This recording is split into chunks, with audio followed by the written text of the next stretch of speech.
Good morning all of you. Class 5 हम लोग आज जितने दूर पढ़े थे उसके बाद से पढ़ना स्टार्ट करेंगे।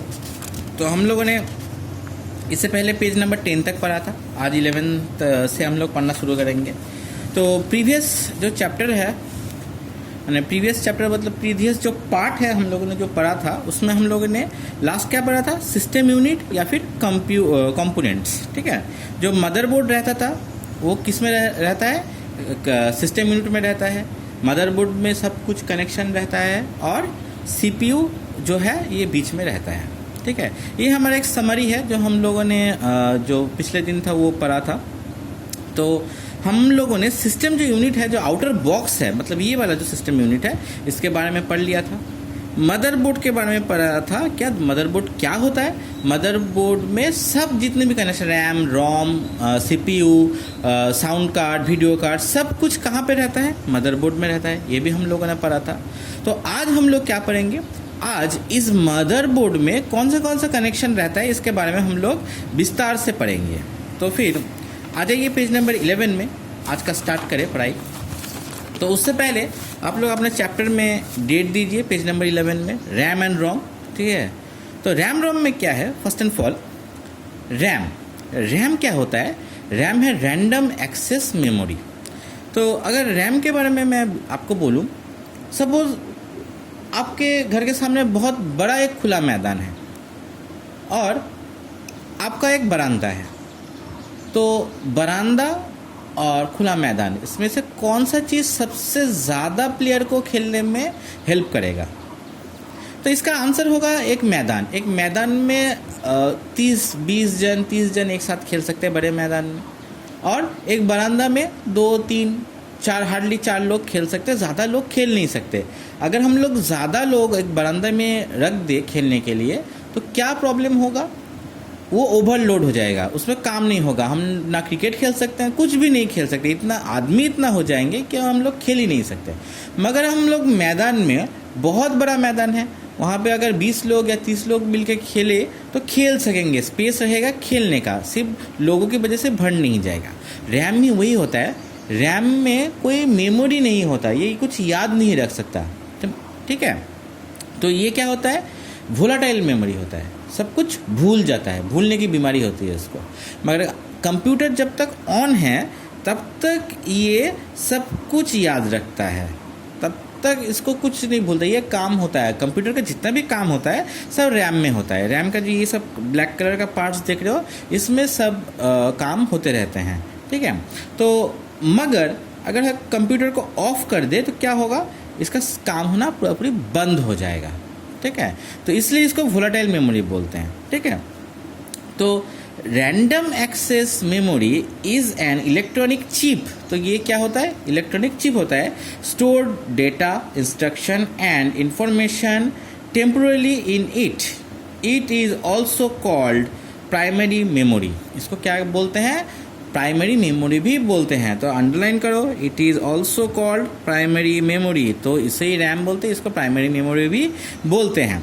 तो रैम इज़ वोलाटाइल, मतलब रैम सब कुछ भूल जाता है, इसको कुछ याद नहीं रहता। ये भूलने की बीमारी होती है इसको।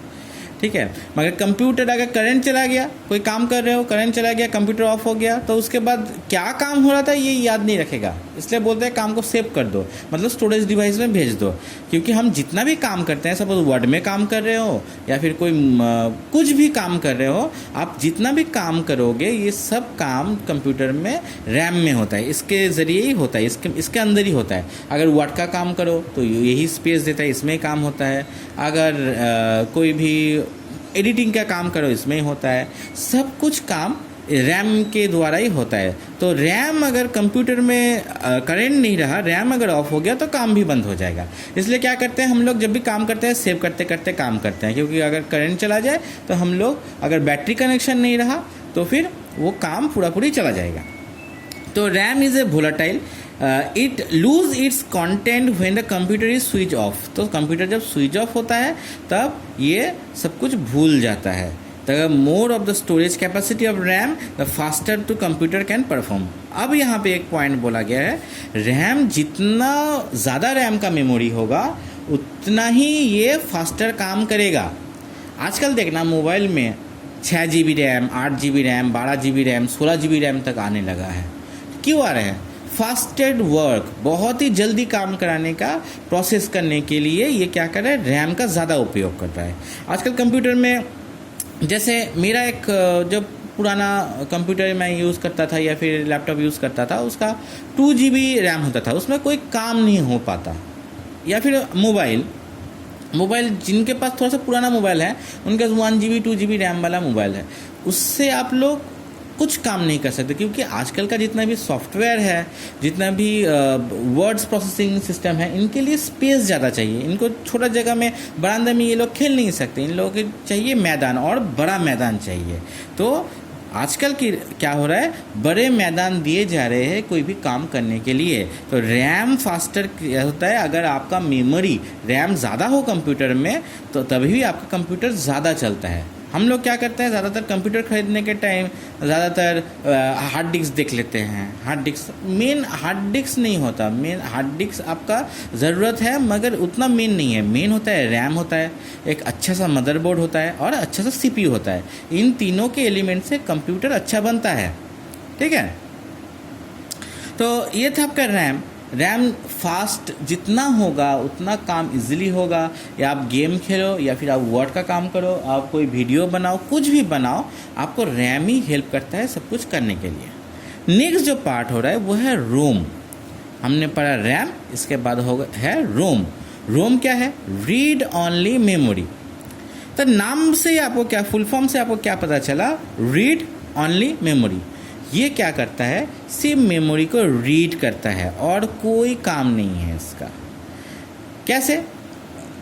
इसके पहले से इसके अंदर मेमोरी फिट किया जाता है।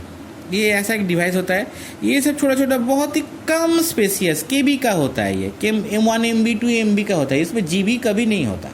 MB 1 MB 2 MB से 5 MB तक होता है कोई, मगर ज़्यादातर ही 1 MB KB में भी होता है। इसका काम क्या होता है? इसका काम ज़्यादातर ही रीड ऑनली मेमोरी, इसमें सब मेमोरी इनपुट है, इसको रीड करके जस्ट दिखाना बस, उसके बाद ये ऑटोमेटिक कोई काम नहीं करता, ठीक है। मगर इसको क्यों देते हैं? इसको देने का है कंप्यूटर को स्टार्ट करने में। अगर रोम ना हो तो कंप्यूटर स्टार्ट नहीं होगा, क्योंकि रोम ही जानता है कंप्यूटर को स्टार्ट कैसे करते हैं ऑटोमेटिकली। अगर आपके कंप्यूटर में ऑपरेटिंग सिस्टम नहीं भी हो, OS नहीं भी हो, ऑपरेटिंग सिस्टम नहीं हो, या फिर कोई भी प्रॉब्लम हो गया हो, तो कंप्यूटर स्टार्ट कौन करेगा? ये रोम करेगा। फॉर्मेट करना हो तो इसमें पहले से इंस्ट्रक्शन दिया जाता है कि अगर ऑपरेटिंग सिस्टम उड़ गया तो कैसे ऑन करोगे, अगर कंप्यूटर में कुछ प्रॉब्लम आ गया तुम कैसे सॉल्व करोगे। तो ये सब चीज़ यहाँ पे पहले से इनपुट किया जाता है, ठीक है, जो बेसिक होता है। अगर क्रिटिकल कोई प्रॉब्लम हो तब वो सॉल्व नहीं कर सकता, मगर छोटा मोटा सॉफ्टवेयर ऑपरेटिंग सिस्टम उड़ गया तो कंप्यूटर को ये खोल लेगा, कैसे ना कैसे ये खोल लेगा, ठीक है। अगर आपको कमांड प्रॉम्प्ट आता हो, कमांड प्रॉम्प्ट के ज़रिए ये खोल लेगा, मगर ये सॉल्व नहीं कर, ये ठीक नहीं कर पाएगा कंप्यूटर का, ठीक आपको ही करना पड़ेगा। तो इसमें क्या किया जाता है? स्मॉल मेमोरी इनपुट भेजा जाता है, जिससे ये फुल जो काम होता है, जो कंप्यूटर का जो मेमोरी स्ट्रक्चर होता है, इसको इनबिल्ड बनाता है। ऑपरेटिंग सिस्टम उड़ जाए या फिर कुछ भी छोटा मोटा प्रॉब्लम हो जाए, ये ऑटोमेटिक आपको सिग्नल भेजेगा, ठीक है। सिग्नल भेजने का आपको समझना पड़ेगा। और कंप्यूटर जब आप ऑन करोगे तब भी आप इसका जो जितने भी सिस्टम है वो देख पाओगे, कौन सा कंपनी के है, क्या है, वो स्क्रीन में आ जाता है, तो रीड ऑनली मेमोरी जो है, is the memory which can only be read and can not be written. तो क्या होता है? ये जो मेमोरी होता है इसमें ओनली आप पढ़ सकते हो, मगर आप लोग कुछ लिख नहीं सकते। जैसे रैम में लिख सकते हो, इसमें लिख नहीं सकते। It store such as instruction that are required to start a computer. तो एक कंप्यूटर को स्टार्ट करने में इसका उपयोग होता है, इंस्ट्रक्शन देने में या स्टार्ट करने में इसका उपयोग होता है। रोम इज नॉन वोलाटाइल। तो रैम क्या था? वोलाटाइल था। रोम क्या है? नॉन वोलाटाइल, मतलब ये भूलता नहीं है। इसको जो इंस्ट्रक्शन पहले से मिला है, दिया गया है, ये हमेशा याद रखता है इस इंस्ट्रक्शन को, ये भूलता नहीं है, ठीक है। It does not lose the content when the computer is switch of, मतलब जब भी कंप्यूटर स्विच ऑफ होता है तब ये भूलता नहीं है किसी चीज़ को, ये याद रखता है। इसमें जितने भी कमांड्स पहले से फिट किया गया है उस कमांड को ये याद रखता है हमेशा, अगर कंप्यूटर स्विच ऑफ हो जाए तब भी। ठीक है, तो रैम रोम में जब डिफरेंस होता है तब ये दो इम्पॉर्टेंट पार्ट होता है। एक क्या, RAM is a volatile memory, ROM is a non volatile memory.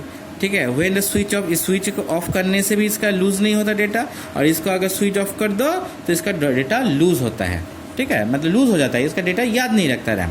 तो रैम याद नहीं रखता, रोम याद रखता है। ठीक है, नेक्स्ट जो ये चिप था जिसको हम लोग माइक्रो प्रोसेसर भी बोलते हैं, सीपीयू भी बोलते हैं। ठीक है, इस माइक्रो प्रोसेसर के बारे में हम लोग पढ़ेंगे। एक फैक्ट आप लोगों को बता दूं, जितना भी अच्छा माइक्रो प्रोसेसर होता है उसमें गोल्ड का उपयोग किया जाता है।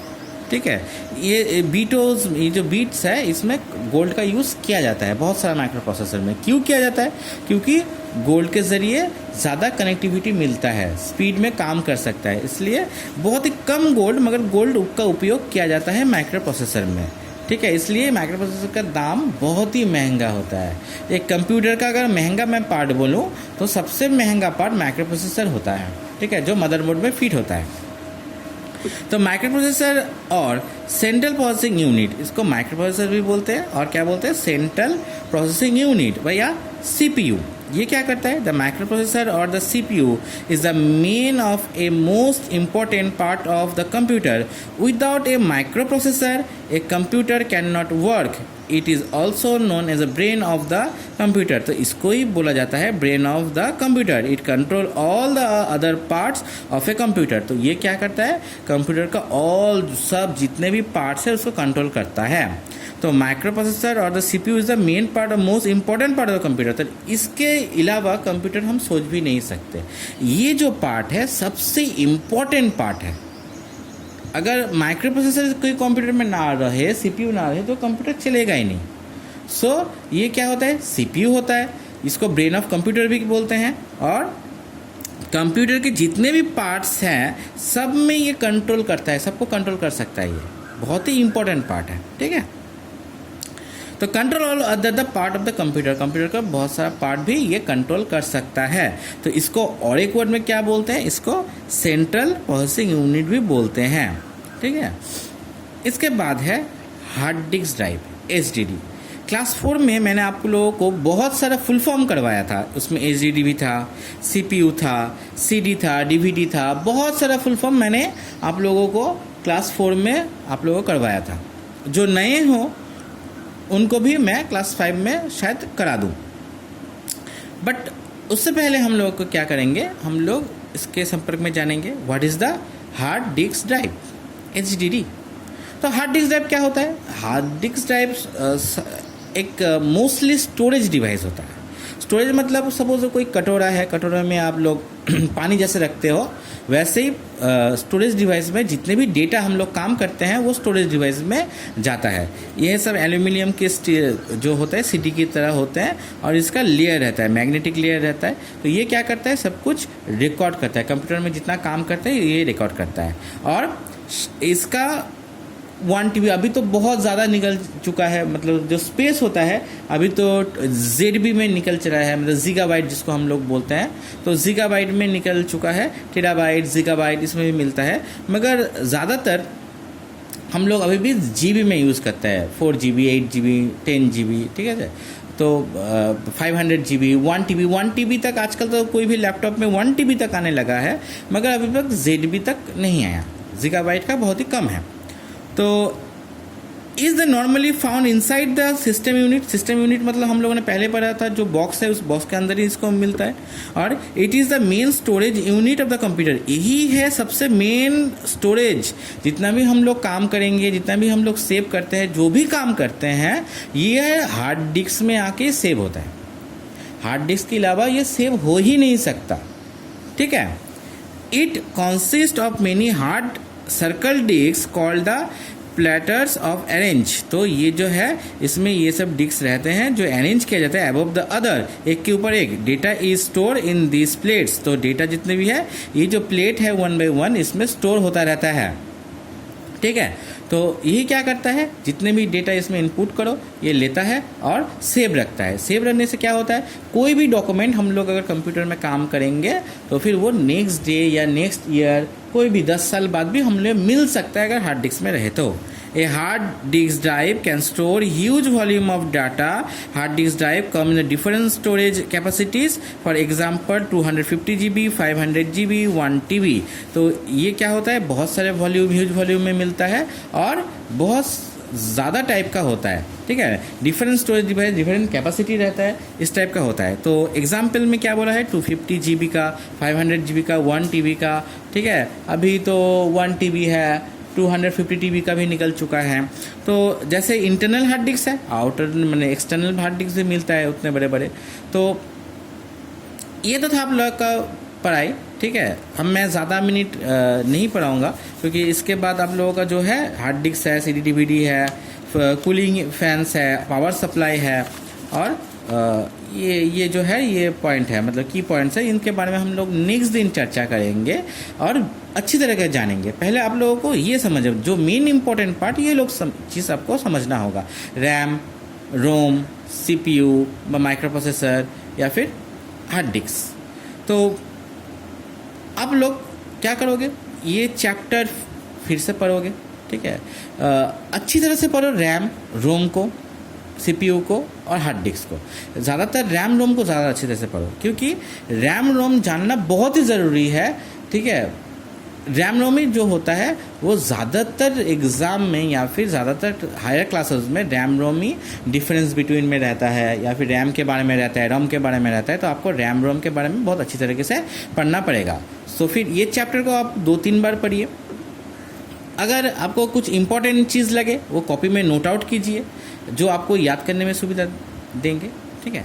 नेक्स्ट दिन हम लोग दूसरा चीज़ फिर डिस्कस करेंगे, फिर भी पढ़ाएंगे। Thank you all of you. और हाँ, आप लोग यहाँ पे डेट दे दो, ठीक है, तो हमें क्या होगा, नेक्स्ट दिन पढ़ाने में सुविधा होगा, ठीक है।